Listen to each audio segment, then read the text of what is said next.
conflict is inevitable. Like, it's bound to happen, but combat is optional.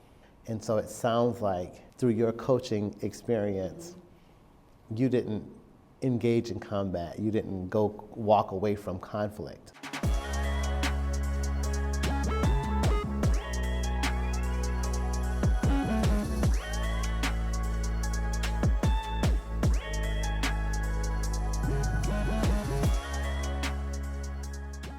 In today's episode, we will be discussing the need for job placement transition supports. This is Cedric Thompson, the Workforce Evangelist, coming to you with another episode of The Mission and the Mandate, where we're bringing the voices of the community to the field. Today I'm joined with two young ladies that I've had a chance to work with over the past year. We're going to be talking about the need for job placement transition supports.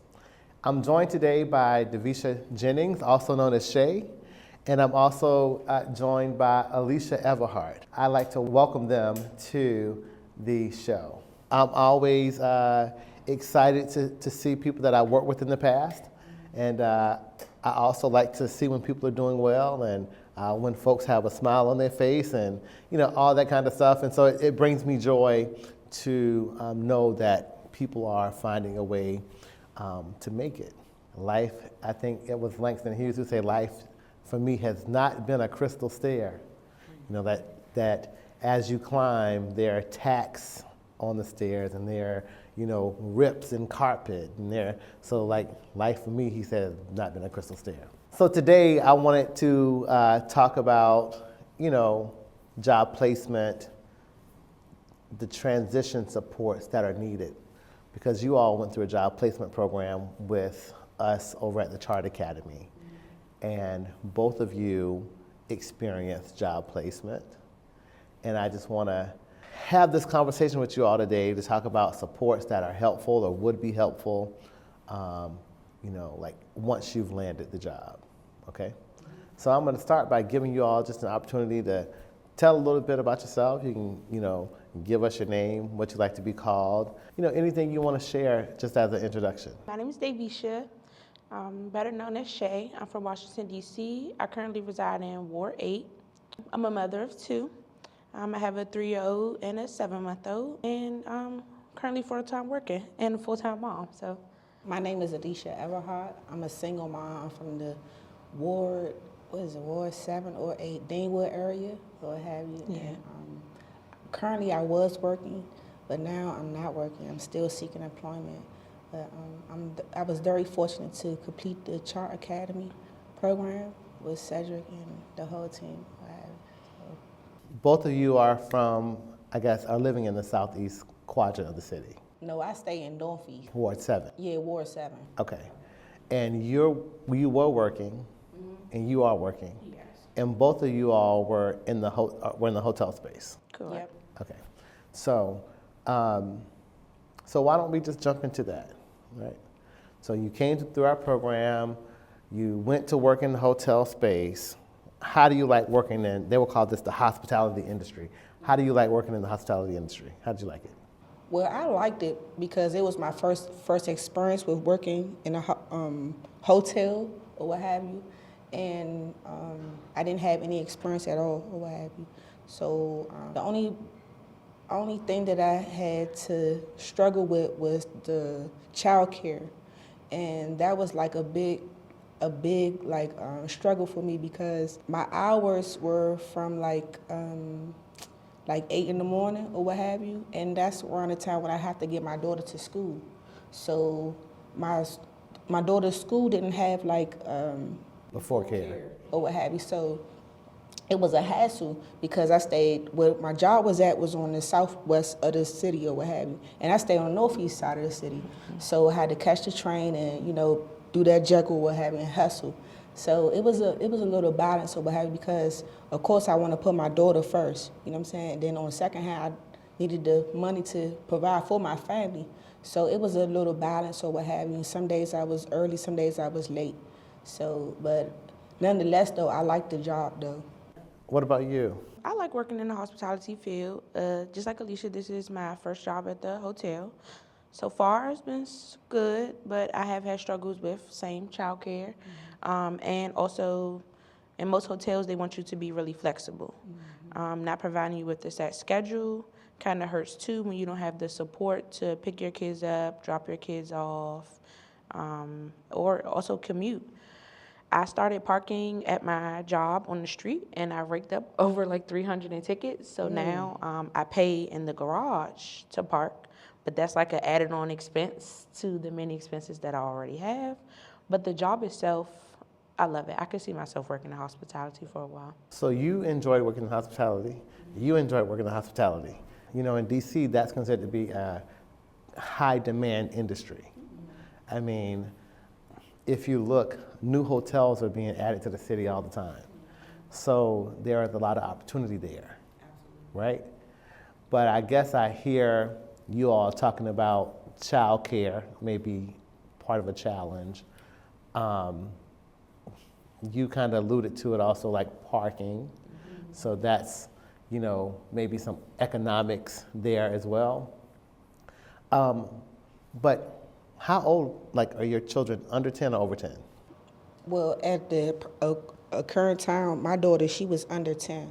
So what I wanted to piggyback off what she was saying, like the schedule wasn't like a set schedule, you know.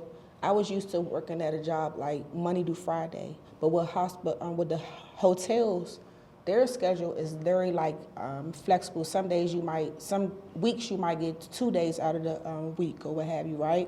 And then it might be like the next week be like 4 days out of the week. So you have to build your schedule around their schedule. You follow me? So with that being said, you have to also build your schedule around their schedule and around someone else that's might helping you out with taking care of your child. So you have to be like, okay, can you watch my daughter on this day or da-da-da, you know? So it's a real juggle, you know, especially when you're trying to chase that, you know, build something for your family. So that was one of the struggles I was dealing with or what have you. Yeah. And so both of my kids are under 5. They're younger than 10, but yes. So I have a toddler and an infant. So, but child care support is available in the city, right? Yeah, Yes. depending on what school your child is in or what age your child is in. You follow me? So, like with me, my daughter, she was in elementary school, what have you. So, some of the opportunities are for like children that's younger. You follow me? Like daycare or what have you. So I would have to juggle with my family. You follow me? And pay them out of my check or what have you, or like, you know.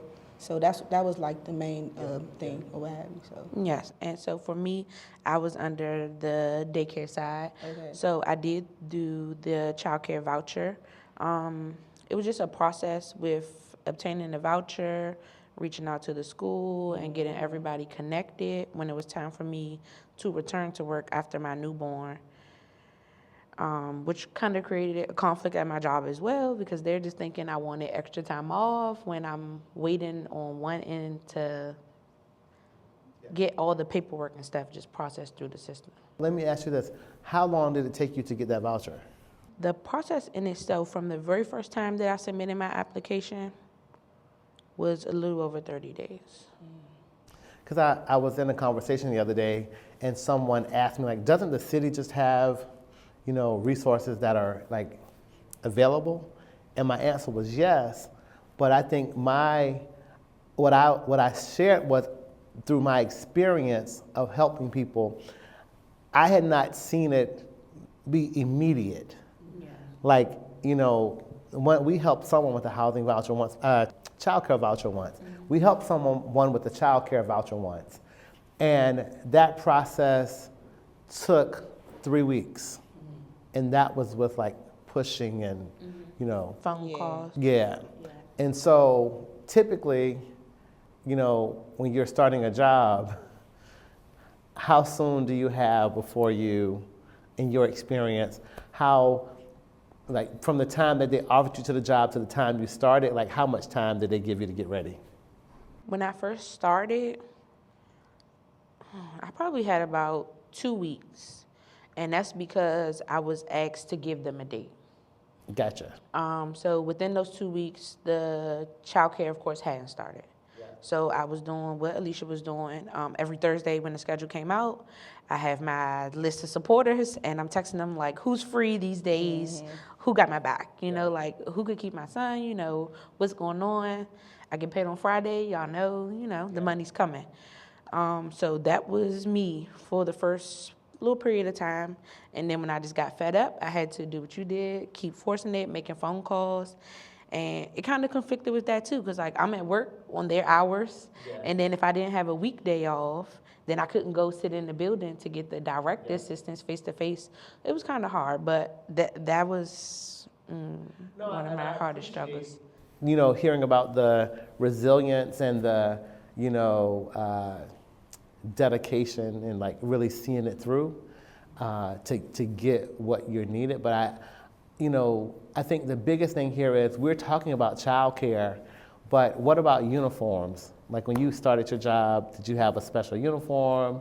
Yeah, I had to actually, get my own uniform, what have you. And thanks to the Most High, I was fortunate enough to have people to help me out. But I didn't have those people to help me out because I had to work like at least like a week in a hole or something like that, what have you. I would have been left high and dry. So on top of me having to pay for like, your clothes and stuff like that, and shoes, nice comfortable shoes, because you're going to be on your feet all day or what have you, you follow me?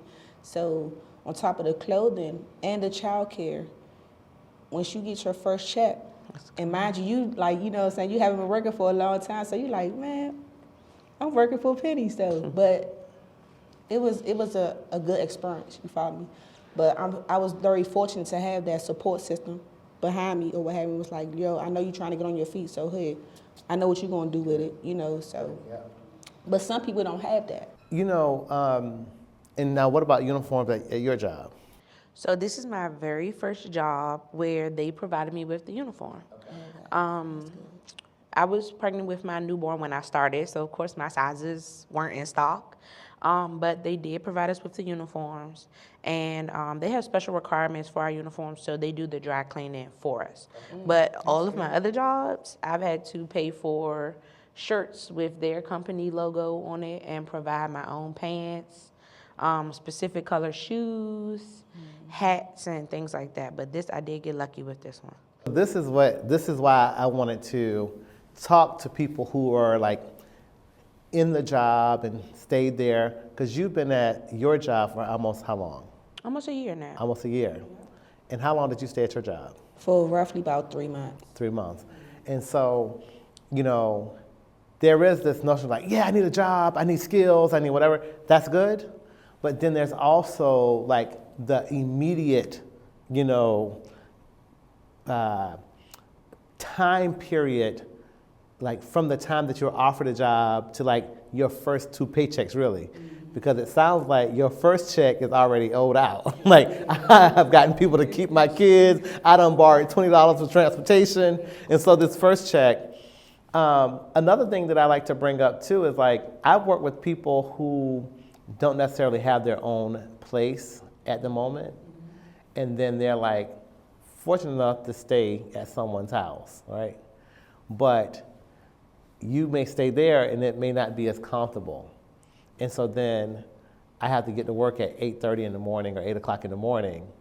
And the particular house that I may have stayed in may not have, shut down. Maybe the people I'm staying with, maybe they came in from their job at like 3 in the morning, cooked some food and like woke me up, whatever. So, I was wondering like, hey, well, maybe we should have like some kind of transition housing, for that could allow someone to, get to bed on time, have a good night's rest, get up on time. What do you all think about the housing aspect of, what I like to call independence, like moving toward independence? I think that is like a big plus or what have you, because that was like one of my main goals that I was like, the reason why I was trying to get a job. You follow me? To get my own housing or what have you, because like staying with my mom and stuff like that, what have you, or like just trying to build your own, what have you. But like having a transitional home or what have you, and everybody's like on the same page, everybody working at the same, going out, what have you, so you don't have that hassle with no one trying to coming in the wee hours of the night or what have you, and messing up your work, your sleep time or what have you, your sleep pattern or what have you, and stuff like that, what have you. So that would be a big plus. And like with the housing in the city or what have you, it's a hassle because when I first was pregnant with my daughter, I tried to get on like the housing list or what have you, and it was so backed up. I couldn't even get my name on the list or what have you. So I was like, wow. I'm like, even though my mom she was like, she was fortunate. She wasn't like, trying to press me to push me out or what have you. But when you have your first child, I know me.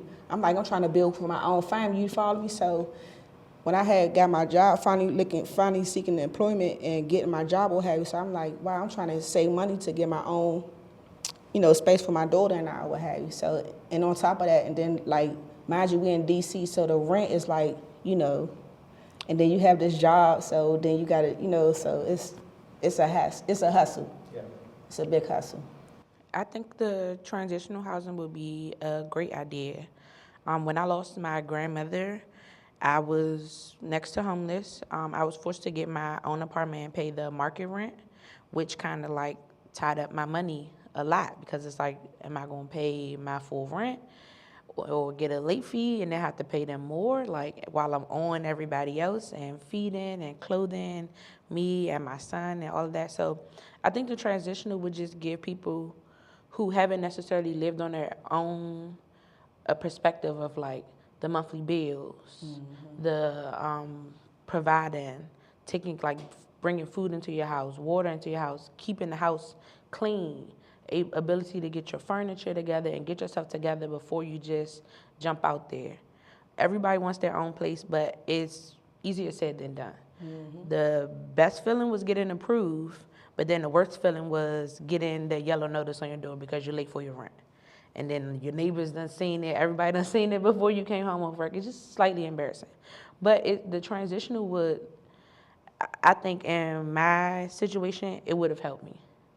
It would have helped me, and it just would have prepared me a little bit more. It would have gave me that time to like rebound and get on my feet, rather than just being in a negative like the first 6 months. What else would be helpful when you're like transitioning? Like, I think like 90 days of support.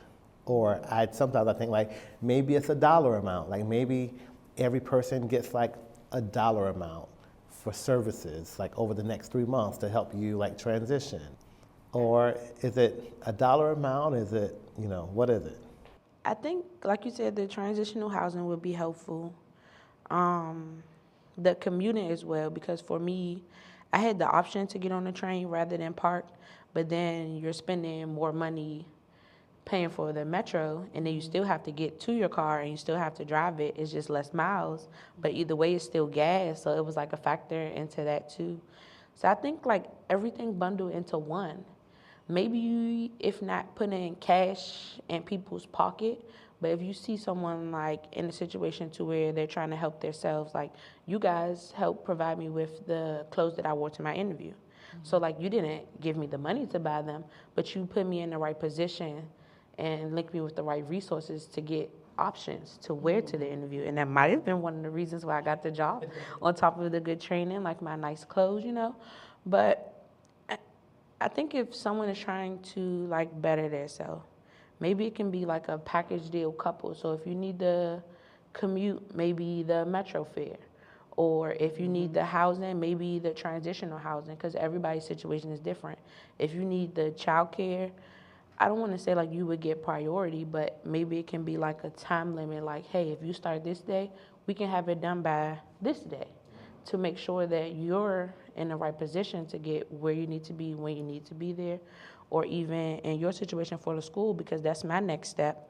Everybody has we have work hours, right? So everybody knows by a certain time, certain people are on their way to work and certain businesses open at a certain time. maybe like the schools can somehow link with the work hours or like the before cares. I don't want to say that should be standard but I mean, if you have people that have to be to work, ideally the kids gonna have to be to school. And if you don't want to have missing days or missing work days, then like it can like all coincide, you know? So I just think everything coupled together. Like everything coupled together to fit your situation. I don't know if it's like an application you have to fill out, like I need this box and this box to see what fits you, but there definitely can be like someone in between. No, I think, I heard in one of the government witnesses yesterday, they talked about, the need for like community partners to stand in the gap sometimes where government can't or shouldn't, right? And so sometimes, government may have resources, because we've talked about some of the resources, but the challenge is getting them in a more immediate fashion, it sounds like. And so, like, perhaps this is a place where, a community-based organization could actually take it on. Like, the person, they're, spread out throughout the city. Those community organizations could work with the schools also to say, hey, why don't we have a drop-off zone, between 7:30 and 8 o'clock, every day that would assist parents who are, because I think what I hear you saying is what I would call coherence. Like you need, everything needs to seamlessly fit. And that's what coherence means. And so like, if we could have, yeah, we all want to do good. We want to help people up out of their situation. We want to help people out of their situation, but it's going to take like a coherent approach to it. Right? So like, yeah, the job trainers, but then what about the people who can provide housing, the people who can provide childcare, the schools, that are educating the children, the 3 and 4-year-olds, right? Because you can't just leave them at home and say, walk to school. Yeah. Not in this day and time. Okay. Yeah. So, Alicia, anything that you think about could be additional that could be needed, something that we didn't talk about? Well, sis basically, summed everything up. We need these outlets where it's though, okay, I'm working on childcare or what have you. So, or I'm working on housing or what have you. Where are the outlets or the people that can help me out? You know what I'm saying? Whether it's just you saving $20, putting $20 aside or what have you to go to that or what have you. Like I said, she's basically said everything I wanted to say. Housing or what have you. Where are the outlets or the people that can help me out? You know what I'm saying? Whether it's just you saving $20. Yeah, and I think that, I'm glad that, this is not, the intention was not to bring 2 people here who worked in hotels, right? Yeah. But it was to bring people who actually went to work as a result of job placement programs. Mm-hmm. And if you don't mind, like, so we have, you've been there almost a year, but you had to leave, like, 3 months into this. And so, what's the difference here? And I don't know what the difference is other than, maybe, I know we've talked before, Shay, and you talked about you and your employer were able to sit down and work some things out. Mm-hmm. Did you have that same opportunity with your employer to like sit down and kind of work it out? Okay. But, and it's not a shot at the employer at all. But I guess what I'm saying is there's a reality around the support that people need once they go to work. Yeah. It sounds like your employer may have been a little bit more flexible, and they may have had the ability to be a little bit more flexible, whereas your employer may not have had that ability. And so, but had you had access to child care funding, like perhaps you could have arranged for... And had the job longer or what have you. And not to cut you off, I apologize. I feel like, shall I had that outreach to me or what have you, it was like, okay, well, she coming late or da-da-da. I got somebody who can fill her slot. You follow me? So it was just like, shall I had someone to work with me or what have you, and, maybe it would have been a longer ride for me or what have you, but some jobs don't look at that or what have you. They put you on a probation period or what have you. So it's like you working yourself in or you working yourself out. Mm-hmm. So, and I think that makes a point to the immediate needs of like supports. Because if you're on probation for 90 days, if you, so back to the, should it be a certain dollar amount or a time period, maybe it is a time period that for these 90 days that we really continue to intensify the supports so that, you can, get there and get to know and become a part of the team. And then perhaps that might also breed some flexibility and understanding, some empathy with the employer. So what would you all have said, like if somebody asked you, let's look back to this time, okay, I got this offer letter, I know all those things that you all just said you had to encounter, like what would you ask them for? Like what, if you could choose one thing and it was going to be granted, like what would you ask? It could be as big or as small as you want it to be. Have patience with me. Just have patience with me because I'm the type of person like, once I get any job or what have you, and I feel like I'm going to be a team player or what have you, anything could pop up or what have you, not just saying like, my child or like it could be a family emergency and stuff like that, what have you, but just be understanding or what have you. And, just I'm not just saying let me do what I want to do or what have you, but just be, a little bit lenient and more flexible with me, and maybe like the 90-day could be extended to like a 180-day, either thing or what have you, but just be a little bit more lenient to especially like I said, this was my first time working in a hospitality field or what have you, so.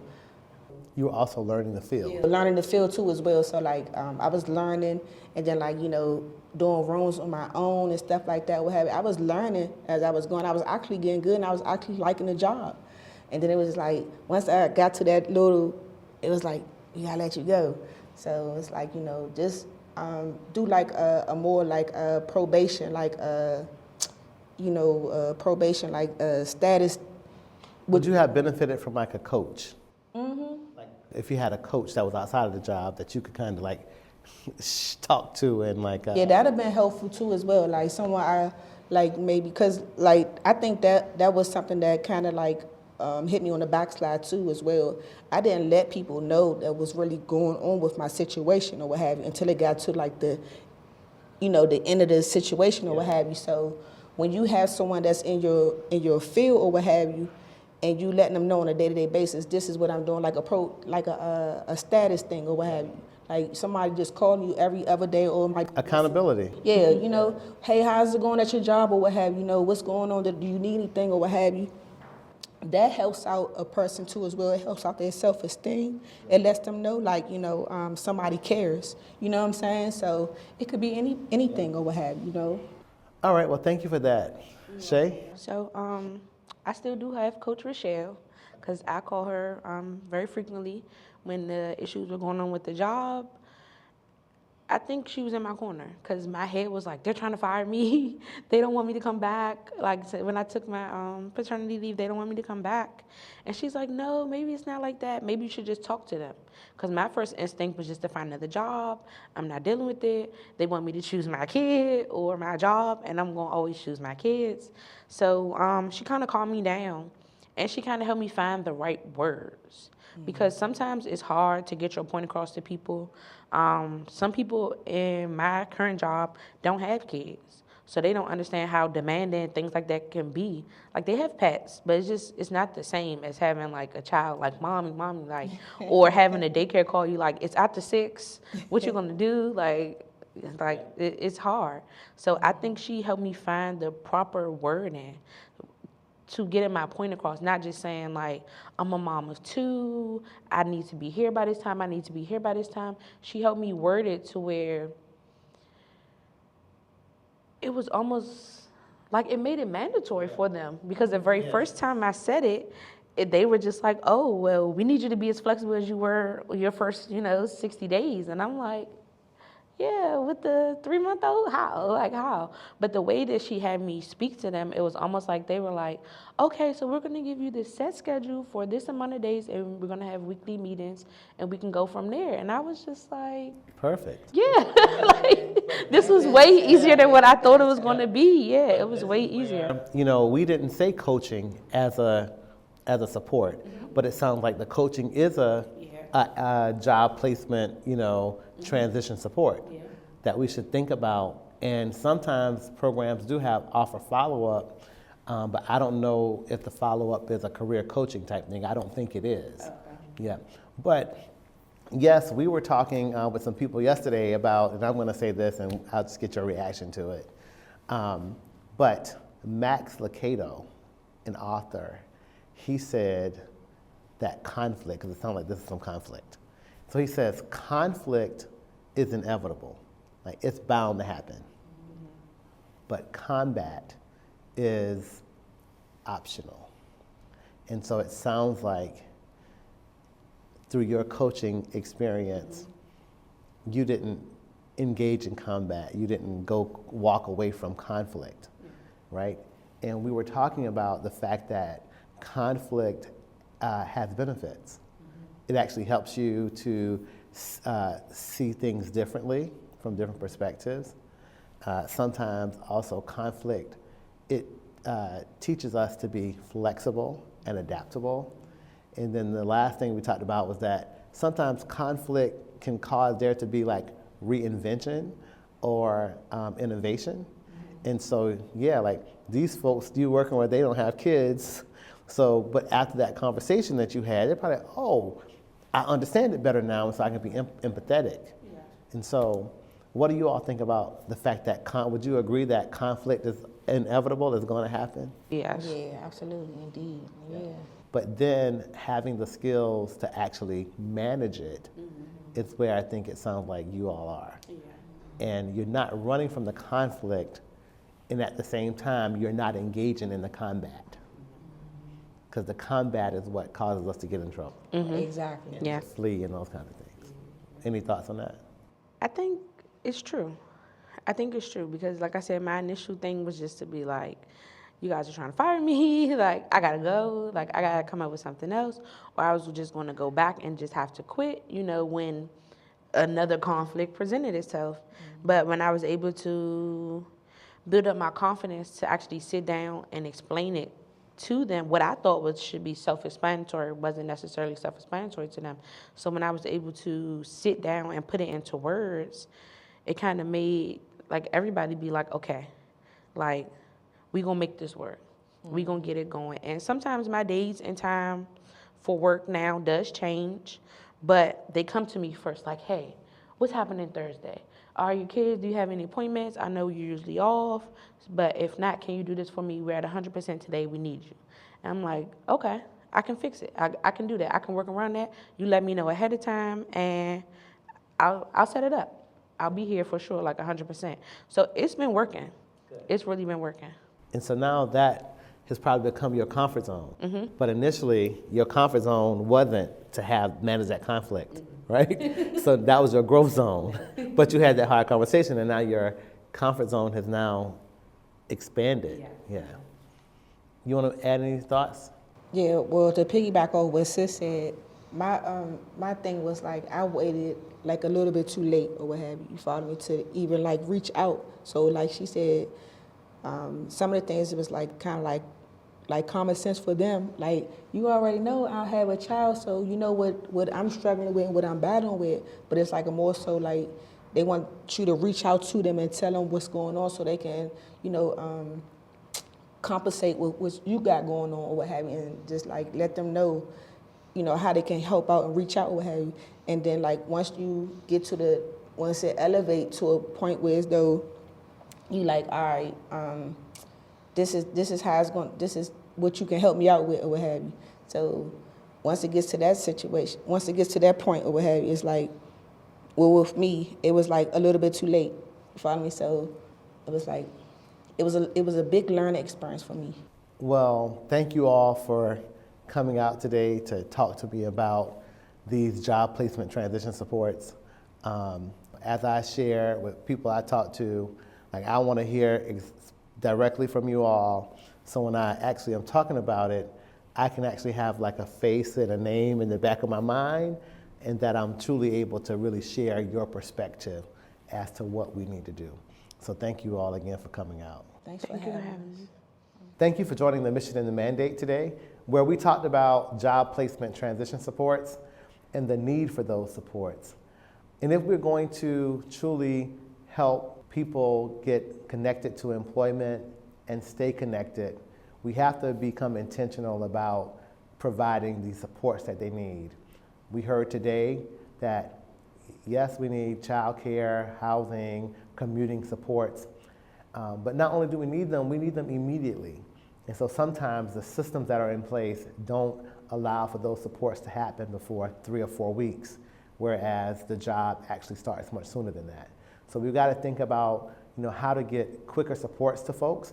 And then another thing that we heard today is that even within getting the job placement, there's a need to have continuous career coaching supports to help recent employees navigate, the workplace. Another thing we heard is that once a job has been secured and you've started a job, there's a need for ongoing career coaching support with a trusted person. And so although employees may have, systems of support, feedback, and coaching and evaluation, that trustful relationship may not have been built at that time. And so therefore, there's a need for ongoing coaching support within a certain time period once someone lands a job. This is Cedric Thompson, the Workforce Evangelist, with another episode of The Mission and the Mandate. Stay tuned for the next segment.